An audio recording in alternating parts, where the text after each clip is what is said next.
morning and welcome back to AM Break. We are here to talk about postpartum health, mental awareness, everything. All of it. And right now, North Florida Women's Care has teamed up with some doctors at FSU, and they are studying postpartum depression with the intention of trying to figure out what the indicators are that may predict that you're going to have postpartum depression at this level or that level. It's interesting. Take a look.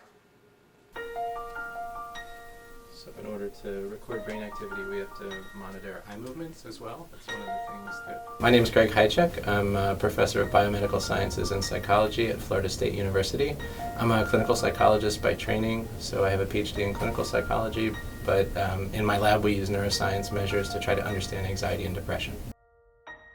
So we started a partnership about a year ago where North Florida Women's Care and Heather Flynn and I got together to start a study where we wanted to try to understand predictors of postpartum depression, and that study's been going on for about a year now. So far, like I said, we've been running the study for about a year, and we've recruited, I think, almost 100 women in that year, and so that's really exciting. And to the best of my knowledge, it's the first study of its kind where we're looking at EEG-based neural brain measures that we've shown that are related to risk for depression in other studies, but this would be the first time that we're looking at those measures in pregnant women to try to understand risk for postpartum depression.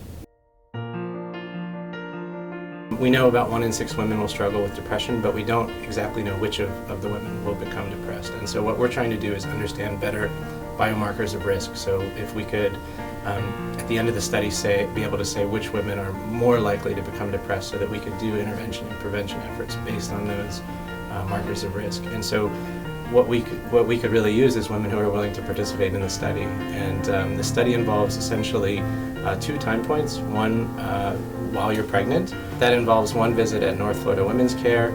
If schedules don't allow, we can also have that visit happen at Florida State University. But we do have a lab right here at North Florida Women's Care where women can participate in the first part.